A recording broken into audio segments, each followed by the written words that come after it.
¿Qué tal? Bienvenidos nuevamente a un podcast de Visión Colombia. Soy Ana María Serrano y es un placer poder darles la bienvenida desde el Hotel Cosmos 100, que nos acompaña, que nos abre las puertas, que nos permite estar con invitados de lujo y poder hacerles a ustedes algo entretenido, que nos escuchen, que compartan con nosotros. Como siempre decimos, esto es un debate de ideas. No todo lo que nosotros decimos, por supuesto, usted va a estar de acuerdo, pero aquí debatimos con ideas. Y lo que queremos y creamos es una construcción de país, de un país soñado pero posible, de tener una Colombia que todos ingresamos, entramos en esta Colombia, creemos en esta Colombia, confiamos y que sabemos que tiene cosas buenas, que tiene cosas por mejorar, por supuesto, pero que tenemos que ser proactivos, no quedarnos únicamente sentados esperando, tenemos que generar ese cambio. Rodrigo, ¿cómo me le va? Hola, ¿qué ha habido, Ana? Yo feliz como siempre y hoy con el reto de hablar de uno de los temas que quizás menos conozca, pero que más me apasiona, aun cuando tengo que reconocer de entrada que no solo soy abogado, litigante y consultor, sino que soy empresario. Entonces, por eso este tema para mí es particularmente grato y sensible. Bueno, yo le cuento que también soy periodista, soy comunicadora y he dado mis golpecitos de empresaria. Y hacer empresa es difícil, Rodrigo, muy difícil. Y Colombia es un país extremadamente difícil para quienes queremos arrancar una empresa.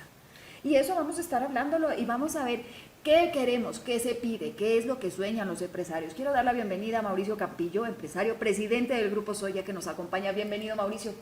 Bienvenidos a todos ustedes también en la audiencia. Muy placentero poder compartir ahora los temas empresariales y algunos más que podamos compartir. Bueno, Mauricio, yo no sé si usted comparte con lo que yo arranqué diciendo. Hacer empresa en Colombia es muy complicado. Y no solo que es complicado, sino que ahora se ha satanizado a los empresarios. Los empresarios son, en gran medida, los responsables de las cosas que no funcionan en este país. Los responsables de que a este país no le vaya tan bien son los empresarios. Y yo creo que tenemos que darle la vuelta y cambiar esa narrativa, porque todos de una u otra manera somos empresarios. Creo que son dos temas muy relevantes. Uno, efectivamente, la dificultad de hacer empresa en Colombia. Es cierto, la situación parte de la cantidad de requisitos que se establecen en las normativas para efectivamente lograr crear una empresa. Y eso lleva a que haya un nivel muy alto de informalidad. Precisamente el costo de formalizarse puede ser superior al ingreso que genera simplemente tener la persona sin esas regulaciones. Lo segundo, a la pregunta que haces de esa estigmatización, es cierto, o sea, desafortunadamente hay una mala concepción de lo que es el empresario. Muchos piensan, cuando hablan de empresario, de que estamos hablando de los grandes grupos empresariales. Y la realidad es que en Colombia lo que sucede es que son las pymes las que construyen realmente ese gran tejido empresarial. El 92% del tejido empresarial son pequeñas y medianas empresas. Son empresas que generan empleos entre 2 y 8 empleos y son realmente quienes más empleo generan. Eso es importante entenderlo porque finalmente si no se percibe por parte del gobierno la importancia de reducir todos esos trámites y de bajar la regulación, va a ser complejo que estas compañías perduren en el tiempo y que además los empresarios realmente que quieren hacer empresa en Colombia se aventuren a hacer esa empresa. Rodrigo, me acuerdo y recuerdo en este momento que en uno de nuestros episodios hablábamos de qué es lo que pasa cuando el Estado es el que trata de hacer todo y dejamos de lado a la empresa privada, cuáles son esos grandes peligros. Y hacían un comparativo con lo que sucedió en la pandemia, en donde al Estado le tocó un poco tratar de coaptar todo lo que estaba pasando y fracasó. Sí. Y fracasó y eso nos llevó a la quiebra de cientos de empresas, al desempleo, a una mayor pobreza. ¿Cuál es el planteamiento que surge de Visión Colombia? ¿En qué creemos en Visión Colombia cuando estamos hablando del mercado? Nosotros creemos que el Estado no solo debe ser un agente más dentro de los muchos agentes económicos en el mercado, sino que debe reservarse unas tareas muy básicas, básicamente la regulación y la inspección, control y vigilancia. En lo que a la regulación respecta, pues es una regulación, ya lo dijo el doctor Mauricio, sencilla, fácil, digerible y sobre todo que no comprometa económicamente el destino y el futuro de los empresarios. Y cuando hablamos de empresarios, hagamos énfasis, doctor Mauricio, lo invito a lo que usted ha dicho. Estamos hablando de las micro, pequeñas y medianas empresas que generan más, es decir, son las que generan más del 92% de la empleabilidad formal, pero además son el grande motor de la economía. De hecho, los grandes criterios de tecnología, innovación y creatividad están en las pequeñas y medianas y microempresas, perdón. De tal manera que yo sí creo que el Estado debe entender una realidad, y es que el gran motor de la economía, le hace el gran benefactor de la buena calidad de vida de los habitantes en un país determinado, es el sector productivo. Y lo que debe hacer el Estado, es decir, el gobierno de turno, dentro de una política de Estado a largo plazo, es favorecer, facilitar, ¿no? Entre otras cosas facilitando, pero no solo facilitando, generando seguridad jurídica, generando seguridad física, generando además condiciones de accesibilidad a lugares en donde el mercado no llega, los agentes del mercado privado no llegan fácilmente. Conclusión, nuestro eslogan es, que es un eslogan, además tengo que reconocerlo aquí públicamente, relativamente robado de la economía social de mercado de Konrad Adenauer, el gran gestor del milagro económico alemán de la posguerra. Tanto mercado como sea posible, tanto Estado como sea necesario. Es decir, hay que darle libertad a la gente, libertad a todo el mundo para que se convierta en lo que tú has dicho al principio, en una periodista muy reconocida, pero además empresaria, que genera riqueza, que genera empleo, que paga impuestos, que trae tecnología, que llama inversión extranjera, etcétera, etcétera. De eso se trata nuestra visión. Tanto Estado como sea necesario, tanto mercado como sea posible. Si se cumple con esa sencillísima premisa, yo creo que Colombia se catapultaría a un estadio superior en cuanto a las condiciones de habitabilidad del territorio. Mire, yo soy de esas empresas que quebró en la pandemia, que dejó de ser empresaria, pero que vuelvo, ¿no? Yo creo que todos tenemos ese espíritu empresarial. Pero Mauricio, hablamos de que los empresarios necesitan una estabilidad jurídica, los empresarios necesitan tener claro una visión de país. Eso es lo que les hace a ustedes invertir en el país, apostarle al país, crecer sus plantas de producción, contratar a más personal, atraer inversión extranjera. Pero ¿cómo logramos eso? Si cada 4 o 5 años está en discusión cuál es el mecanismo que vamos a optar, el mecanismo económico, si es decir, no tenemos un rumbo claro, definido, todos marcado de hacia dónde vamos como país y estamos sujetos a las políticas del gobierno de turno. Ese punto es importante porque siempre hemos pensado, cuando hablamos de estrategia y de competencia, únicamente entre los actores del mercado, los jugadores de una industria. Realmente hay un tema de Michael Porter muy interesante, un libro que habla de los países también compiten.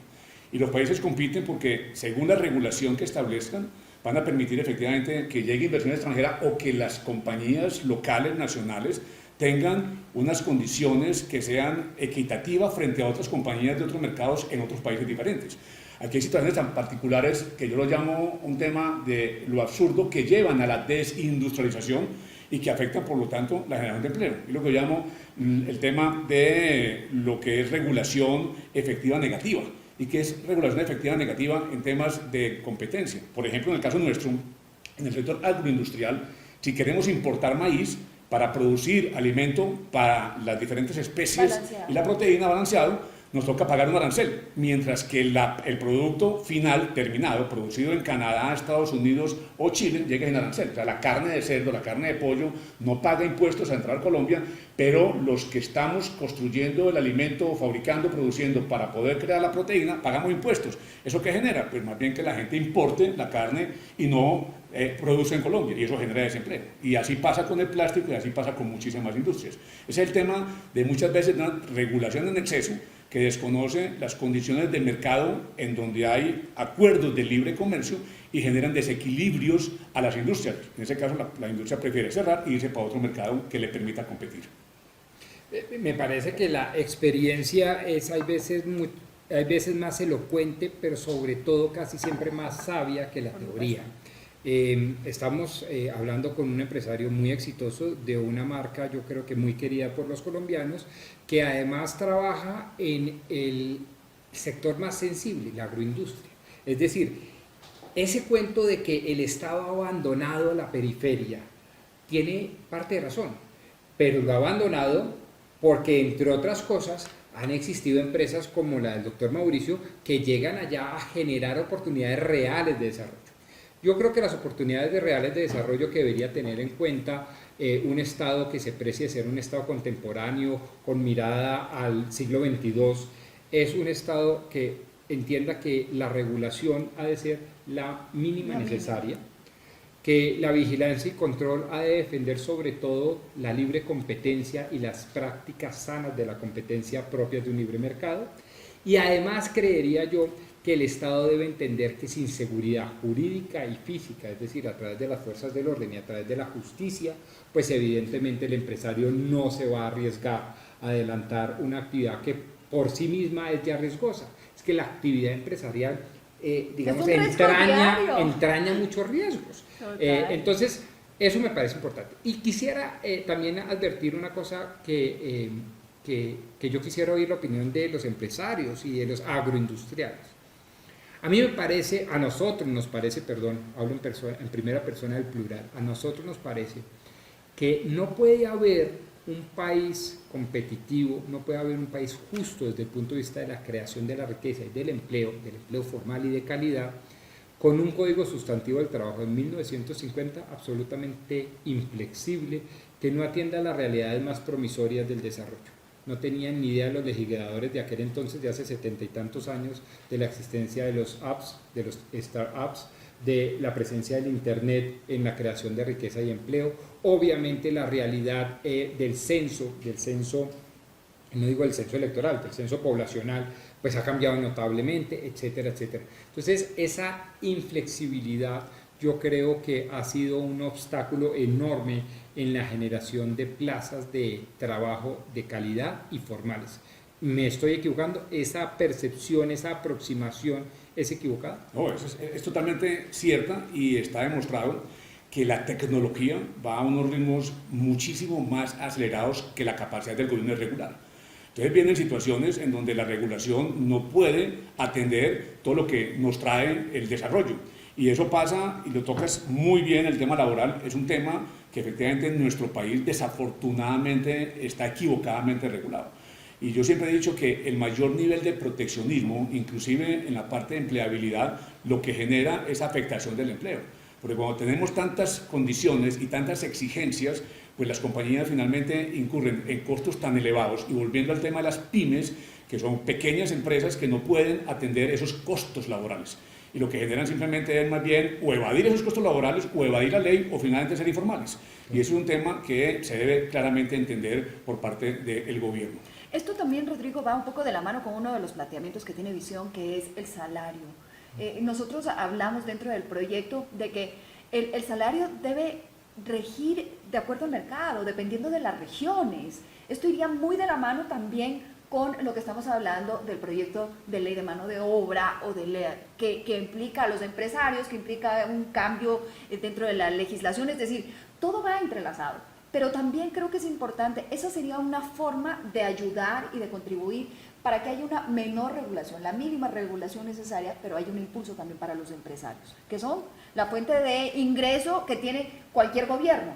Sí, sin duda, la visión que hemos planteado tiene como epicentro los tres elementos esenciales del Estado, para explicarle también al doctor Mauricio y a través de él a toda nuestra audiencia. Pues el elemento nación, hay que proteger, cuidar y potencializar el elemento humano, los habitantes. Está el elemento del poder político, de la soberanía, pero también y sobre todo el territorial. Y nosotros creemos en que las naciones contemporáneas progresan en la medida que atiendan a las necesidades locales más que a las nacionales. Creemos en un Estado supranacional con vocación hispanista, sin duda, pero atendiendo las realidades más próximas locales, lo que llaman los técnicos la glocalización, es decir, un país sumergido en la aldea universal, pero atendiendo las proximidades y las necesidades y los anhelos más cercanos de los habitantes. En ese contexto, pues por supuesto que hay que entender que las regulaciones macroeconómicas que afectan la empleabilidad, la creación de empresas y a su turno la creación de la riqueza, pues tiene que ir ligada a las regiones. No puede ser lo mismo pagar un mismo salario, paga la redundancia, salario mínimo en una zona apartada, con menos oportunidades, con una precaria prestación de servicios públicos, en donde entre otras cosas las condiciones económicas, es decir, el gasto de vida de las familias es mucho menor que el salario mínimo en una ciudad tan caótica y tan enorme, cosmopolita, por lo menos con la pretensión de ser cosmopolita como Medellín, Bogotá y Cali. No puede ser lo mismo. Entonces, sí creemos ciertamente que esta visión de país permea toda la, digamos, la política de creación de regulaciones, como por ejemplo el salario mínimo. Creemos en el salario mínimo asimétrico o diferencial, sin duda. Creemos a su turno en que las condiciones socioeconómicas determinan y deberían determinar las realidades económicas. Estoy hablando de sistemas de tasas, contribuciones e impuestos como el predial, por ejemplo. Ese tipo de realidades facilitan, a nuestro entender, el comportamiento de los empresarios y por lo tanto la creación de empresas, la creación de empleo y la creación de riqueza. Ahora, le pregunto, Mauricio, esto, el planteamiento, basado en el planteamiento que estamos haciendo, ¿esto podría también beneficiar a que los empresarios vean las otras regiones del país como esos potenciales en donde se puede desarrollar mayormente o con mayor facilidad la industria y no agrupar únicamente en pequeños sectores como vemos que está pasando muchas veces en los países latinoamericanos? Con seguridad. Ahora, hay muchas más cosas aparte de este tema del salario asimétrico y identificando las necesidades de cada una de las regiones. Hay otros temas asociados a los desarrollos mismos. O sea, el gobierno debe propender por acompañar desarrollos en otras zonas, las mismas zonas rurales, para que efectivamente se puedan allá mismo establecer las empresas. Y no únicamente el tema del desarrollo empresarial, también la misma parte de las personas, porque una de las grandes megatendencias es la urbanización, y hay un tema de urbanización, la gente moviéndose de las zonas rurales, y en Colombia está sucediendo, y cada día es más difícil conseguir fuerza laboral en las zonas rurales como consecuencia de que esas zonas no están desarrollando, no hay hospitales, no hay colegios, no hay escuelas, no hay universidades, entonces la gente busca una oportunidad diferente, y la única que la encuentran en las ciudades, generando un colapso igualmente de todo el tema de sistemas de salud, servicios públicos y demás. Pero el gobierno tiene también que preocuparse en eso. Yo diría que esa es la parte en donde el gobierno debe poner atención, más que en las regulaciones asociadas a la parte empresarial, que estoy de acuerdo cuando digo que es lo mínimo necesario, y que las empresas sean las que generen toda la dinámica económica del país, porque finalmente el gobierno no es el que crea empleo, no debería ser el que crea empleo, el empleo lo debe generar es el empresario, apoyado con una regulación que le permita efectivamente crecer y crecer rentablemente, porque también muchas veces las condiciones que establecen el gobierno lleva a que las compañías pierdan rentabilidad. Es que si vamos a hablar de la carga impositiva que tenemos nacional y local, ya de por sí genera muchas veces un desincentivo para poder crear empresas. Por supuesto. Pero hay otra cosa que va de mano y arranco planteándoles esta pregunta como empecé este podcast. Los empresarios son, en la narrativa se les ha puesto como que son los malos de la película, como que son los únicamente interesados en generar riqueza individual y no piensan en la colectividad y no piensan en la sociedad. Y de ahí viene este tema que ha permeado muchísimo en los últimos años, la responsabilidad social que tienen los empresarios. Muchos de esos incluso supliendo las necesidades que debería entregar o colocar el Estado, la han asumido los empresarios. Y a pesar de esto, no cambia la narrativa, Mauricio. Ese punto es un punto muy interesante, yo lo he estudiado bastante. Ese punto parte de un concepto que se ha tratado de utilizar buscando desprestigiar al empresario y hablando del capitalismo salvaje. Capitalismo salvaje que ya hoy en día podríamos decir no debería ni siquiera existir porque los mercados mismos castigan eso. O sea, los mercados cada vez más conscientes de la importancia de la empresa en el bienestar de las personas y en todo el tema de la transformación sostenible, el medio ambiente, temas culturales, el tema social, castiga a aquellas empresas que no piensen de esa manera. Entonces hoy en día el concepto ha cambiado y ha evolucionado y se habla del capitalismo consciente que desarrolló Ralph Sasodia y John McCain, que fue el fundador de Whole Foods y que efectivamente demuestra que las empresas El primer tema de responsabilidad social es la generación de empleo. Si yo genero empleo, Sí. y un empleo de calidad, pues lo que estoy generando es un beneficio a la familia. Yo hago un ejercicio en el caso de soya. Tenemos 4.500 empleos directos y 4.000 semidirectos. ¿Por qué semi? Porque nuestro producto llega a través de mayoristas al mercado. Y se está hablando de 8.500 personas, en donde un hogar en Colombia es aproximadamente 3.2, 3.3 personas, pero para facilitar lo que sean 4, estamos hablando que estamos impactando en bienestar a más de 25.000 personas. Y eso lo hacen muchas empresas. Entonces, el tema que venimos trabajando y que hay que empezar a cambiar en la mente del ciudadano es que el empresario realmente tiene un compromiso social, un compromiso con la ciudadanía, un compromiso con el bienestar de todos aquellos que están, no únicamente colaboradores, la comunidad. La comunidad es un ente o un entorno importante. Nosotros en Soya tenemos un programa muy bonito que se llama Nutriendo Sueños con Soya. Es un programa en donde donamos hoy en día 120 plantas de alimento base soya para producir leche de soya, buñuelos de soya. Tenemos 80 recetas, algunas de ellas registradas en el INVIMA, las entregamos a fundaciones, comunidades vulnerables, estatus económicos 1 y 2, para que se alimenten prioritariamente los niños en edad escolar. Porque tenemos dos, digamos, frases. Una, el desarrollo de un pueblo está estrechamente ligado con el nivel de educación de la población. Y el segundo, población que no se nutre, no se educa, especialmente en la edad escolar. Y estamos nutriendo cerca de 42.000 personas diarias a través del programa, diarias. Y en la época en donde tenemos el tema del Catatumbo, donamos a La Gabarra y a Tibú. En San Andrés con el huracán también hicimos donaciones de las plantas. Entonces, yo diría que la mentalidad del empresario, en un altísimo porcentaje, es una mentalidad de colaboración hacia la sociedad y de crear un tema sostenible en todos los aspectos, en el aspecto de quien trabaja con la empresa, en el empleo, aspecto ambiental, el aspecto cultural y por supuesto el aspecto económico, como una dimensión, porque si la empresa no genera rentabilidad, pues no puede seguir invirtiendo. Rodrigo. No, pues yo creo que hay poco que añadir. De nuevo, la experiencia es mucho más elocuente que la teoría.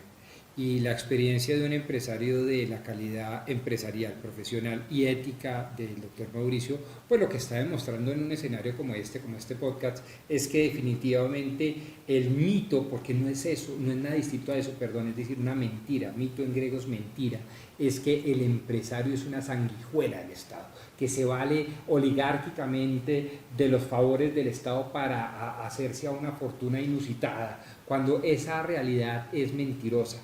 Claro que hay uno que otro que vive del Estado para el Estado y que genera unas complicidades muy malsanas, eso es verdad, pero no es la regla, ni siquiera yo diría que es la excepción excepcionalísima, ¿no? Entonces, a mí me parece que una visión de país debería entender que sin el empresario no hay desarrollo, que el empresario tiene además y tiene que estar igualmente revestido que cualquiera otro con principios como el de la buena fe. Hay que creer en el empresario, que cuando dice la verdad, que cuando quiere aportar lo está haciendo altruistamente, que evidentemente el empresario, y esto sí que lo quiero decir con una palabra, perdón, con unas frases en mayúscula, en negrillas y de manera resaltada, el empresario, lejos de ser el promotor del conflicto armado, fue una de sus grandes víctimas del conflicto. El ecosistema empresarial no ha sido preponderantemente cómplice de los grupos armados organizados, todo lo contrario, ha sido preponderantemente víctimas, y me estoy refiriendo al ecosistema, es decir, al dueño, pero también al proveedor, al que suministra, al transportador, al empleado, que han sido preponderantemente víctimas del conflicto. Y toda esta narrativa que se está construyendo en contra del empresario y que están estigmatizando al empresario tiene un único propósito: generar unas tesis populistas en las inmediaciones del poder para que se acabe el sector productivo. Y una vez acabado el sector productivo, lo único que nos queda es la tiranía del gobierno. Interesantísimo ese tema, Mónaco. Ya en la oposición de tiranía, hablando de democracia, el gobierno del pueblo, que efectivamente es a través de esa democracia que buscamos quién nos represente, si es una democracia representativa o participativa a través de referéndum, plebiscitos, acciones populares, hasta revocatorias. Pero la importancia de que el empresario entienda esa dimensión y se involucre efectivamente en el tema de acompañar políticas públicas que ayuden a que la empresa crezca y crezca rentablemente, pero también con un compromiso social, es lo que va a hacer la gran diferencia. La diferencia a que tenemos en un totalitarismo, en un tema únicamente de generación de empleo del Estado, que normalmente es un empleo que, si llegamos a ese nivel, no es el de mejores condiciones, ni de las mejores calidades. Pero ha tocado un punto muy importante, que puede ser una ampolla muy grande, pero los temas de regulación, y yo lo he dicho, cuando la regulación es excesiva, lo que se genera es un altísimo riesgo de corrupción. Desafortunadamente, porque hay muchas empresas que no logran surtir esa cantidad de trámites y se ven expuestas seguramente a una situación que es totalmente desafortunada, que destruye, y ahí sí todo, tejido empresarial, tejido social, tejido de gobierno, y lo que termina generando es la pérdida de la capacidad de invertir en la ciudadanía o en la población. Y yo digo que la empresa paga mucho impuesto. O sea, en Colombia el nivel de tasa impositiva es supremamente alto, pero podríamos reducir esa situación de impositiva si lográsemos controlar parte de la corrupción. No sé si toda se puede controlar, pero por lo menos parte de esa corrupción. No, de acuerdo, totalmente de acuerdo, eso nos corrompe. Yo quiero agradecerles, no sé si Rodrigo usted tiene algo más que acotar, agradecerle al doctor Mauricio haber estado con nosotros, ese aporte, creo que es tan claro en sus conceptos, tan preciso, que no hay duda, que no hay un pierde en este momento. Como dicen los paisas, mejor se daña, entonces dejemos así. Exactamente. Nosotros en Visión Colombia pretendemos consolidar una nación globalizada que vele por el desarrollo de una economía de mercado que permita la creación de riqueza de sus habitantes en un marco de estabilidad institucional, innovación y creación tecnológica que permita un modo de vida próspero para todos. Eso es parte de la visión que tenemos. Gracias nuevamente por haber estado junto con nosotros, habernos acompañado en un nuevo episodio. Nos vemos, como ya es usual, cada martes con un tema nuevo, con un tema que les planteamos de debate, de que lo podamos compartir y lo pueden compartir en sus redes sociales. Visiten nuestras redes sociales de Visión Colombia, en Twitter, en Facebook, en Instagram, y visiten nuestra página de internet www.visioncolombia2022.com. Nuevamente, un saludo y un agradecimiento especial al Hotel Cosmo 100, que nos abre las puertas como siempre. Que tengan una feliz tarde.